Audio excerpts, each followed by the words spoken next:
All right, everybody, please listen to this segment because actor and activist Terry Crews facing backlash for tweeting, "We must ensure Black Lives Matter doesn't morph into Black Lives Better." Here's how he explained it. Are all white people bad? No. Are all black people good? No.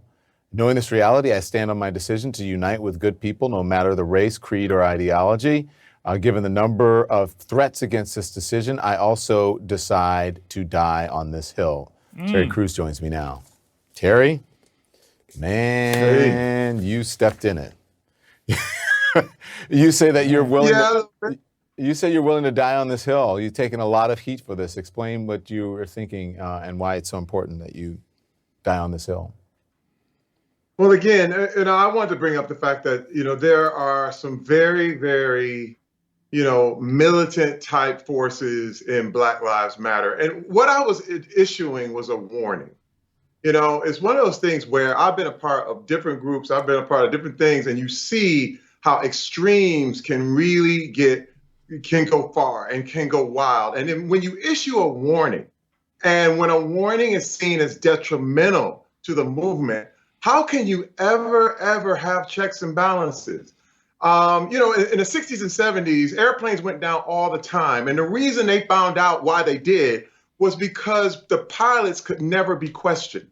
And okay, so this right here is the problem that they're trying to say. Terry Crews facing backlash for saying Black Lives Matter shouldn't turn into Black Lives Are Better. Dang. It's like, it don't matter what you tweet out. As soon as one media source get it, they gonna run with it. Now the whole world know about it. Now, okay, so Terry's gonna explain the reason why he made this statement. When you have the leaders of the Black Lives Movement who are now talking about, if we don't get our demands, we're gonna burn it down. Other black people who are talking about working with other whites and other races, they're being viewed as sellouts or called Uncle Toms. Yeah. You start to understand that Man, I promise you, y'all, I'm not even gonna lie. I hated I don't even like to use the word hate, but I didn't like when somebody used to I do not like being called it. They feel like because you work for a white person, like say for instance, say you're a black person, you work for a white person, right? And just say you do everything your boss tell you to do. Just say you off today. You off work, you're not supposed to go in. He call you, hey, I need you to come into work. You jumping up, going. And then people like, man, you an Uncle Tom, bro. You do everything they want you to do. You an Uncle Tom. I hate when people say that. I just never liked that Uncle Tom stuff. It's like they trying to say you do everything the white person tell you to do. No matter, you never tell them no. Whatever they say is yes, yes, yes. Okay, I'll be there. And you get called a Uncle Tom for that. You know what I'm saying? That's crazy. Like, how about just saying, you can look at me like I'm just a young man that's trying to make a living. I understand, okay, today is my off day, but if he called me and said, hey, I can get some overtime, that's a good thing. How me saying yes makes me an Uncle Tom. And I'm saying it because I experienced this before when people used to call me that for wanting to go to work all the time, sometimes not taking days off. And they were like, you always, every time you turn around, you up in there, you an Uncle Tom, you this. You know what I'm saying? It's crazy. It's crazy. You're now being controlled. You're not being treated as loved. You're actually being controlled. Someone wants to control the narrative. Yep. And I viewed it as a very, very dangerous self-righteousness that was developing that really viewed themselves as better. It was almost a supremacist move. So let me jump in, where Terry. they viewed that their Black lives mattered a lot more than mine. Okay. So let me jump in here. There's a lot that you said. You think if Black Lives Matter is, you said you think it's an extreme movement? Because it's now part of the... No, this is the thing. It's a great mantra. It's a true mantra. Black lives do matter. But when you're talking about an organization, you're talking about the leaders, you're talking about the people who are responsible for putting these things together. I got you. So let me, different things. Terry, you realize that even during the civil rights movement that Dr. King was seen as extreme. That movement was seen as extreme. To people who don't want to make change, movements are seen as extreme. You can paint them easily as an extreme when they are not. This is very true. But also, when you're talking about MLK, you're talking about Nelson Mandela, and even Malcolm X, they all realized that you had to have a non-racial component to these kind of movements, or there will be resentment. There will be get back. There will be, one of these people will tend to, listen, I don't want to move from one oppressor to the next. And one thing is really who's the next oppressor? Who's the next oppressor? Oh, when I describe this, when you look in the city of Chicago, there are 9 children who died by gun violence, by black on black gun violence, from June 20th all the way to today. And you're talking about, even with the Atlanta child murders, there were 28 kids who died in 2 years. You're talking about a month, and you have 9 black kids, and the Black Lives Matter movement has said nothing about this. What does that have to do with equality, though, it, Terry? I don't understand what that has to do with equality, because listen, there's crime. There are people in those communities those people aren't just being nonchalant about gun violence. I lived in Chicago. There are many people who are working in those communities to try to get rid of the gun violence. The gun culture in this country is prevalent. But let me ask y'all, did they once say Chicago was like the worst murder rate or something like that? I don't know if it was Chicago or another state. I can't remember,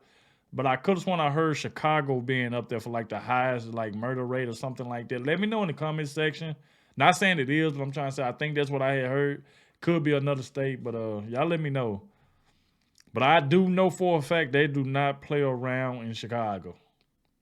They do not play around.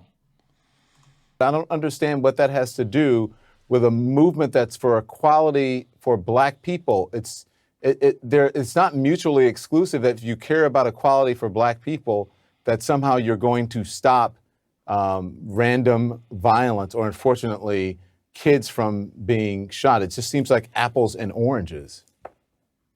It's not that way. This is the thing, Don. Black people need to hold other black people accountable. I said the same thing. This is the Black America's version of the Me Too movement. If anything is going to change, we ourselves need to look at our own communities and look at each other and say, this thing cannot go down. And this is the thing, too. There are a lot of great, great people there who are held hostage, by people who literally are running these neighborhoods with violence and then claiming that Black Lives Matter. When you look at the parents of these little kids who are saying, hey, man, why aren't they speaking up for me, too? And this is what I'm saying. When I look at this whole thing about, it's about who is controlling the narrative. It's got to be all Black Lives Matter. And what's happened is that because I even challenged it, because I even questioned and warned people, Terry, I became like if I told you to wear a mask, but Terry, they want to kick you out. You're a high-profile person. You're writing things out there. You know you're going to get backlash. You know people are going to respond to what you're saying on Twitter. So I don't think you should be surprised by that. I have a skin as tough as an armadillo because of. But see, Don have to realize, like, Terry is making like some factual points. But like I said, like when it get into like these debates and stuff like that, of course, not everybody's going to agree with you.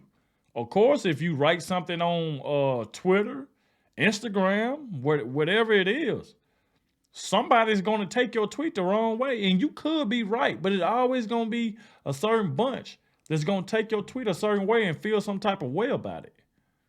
And that's just the world we live in. And like Don Linford said, he like, hey, I got a tough backbone. I done been down this road before. I done said some stuff that people didn't like, even though I felt like it was true, but they didn't like it. So, they went off on him too. It works both ways. But Terry actually making like some excellent points here and there. Y'all let me know what y'all think about this so far. And do y'all think Terry is right? Or do y'all think Dunn is right? Let me know. Of what I do, and I think maybe you should adapt that. But here's what I have to say. The Black Lives Matter movement was started because it was talking about police brutality. Yeah. If you want an all Black Lives Matter movement that talks about gun violence in communities, including, black communities, then start that movement with that name. But that's not what Black Lives Matter is about. It's not an all-encompassing. So if you're talking about, if someone started a movement that said, now about the police brutality, okay, I can get done that one about that, like how the Black Lives Matter thing really started about the police brutality. Okay, I give them that. I give them that. cancer matters. And then someone comes in and says, why aren't you talking about HIV? It's not the same thing. We're talking about cancer. So the Black Lives Matter movement is about police brutality and injustice in that manner, not about what's happening in black neighborhoods. There are people who are working on that issue, and if you want to start that issue, why don't you start it? Do you understand what I'm saying? But when you look at the organization, police brutality is not the only thing they're talking about. I know that. I agree, but that's not what the Black Lives Matter movement is about, Terry. Black Lives Matter is about police brutality and about criminal justice. It's not about what happens in communities when it comes to crime, black on black crime. People who live near each other, black people, kill each other. Same as whites. 80-some% of white people are killed by white people because of proximity. Very true. It's the same thing with black people. That happens in every single neighborhood. But that doesn't, again, I'm not saying that's not important that those kids died, but it's a different movement.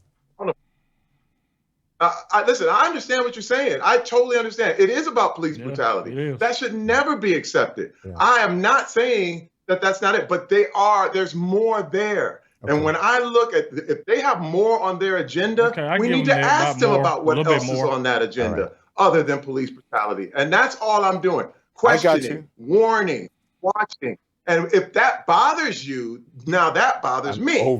Because if I can't warn you, we are equal. If we're equal, I should be able to say something as equal. I gotta go. We'll see you. Terry, thank you. Wow.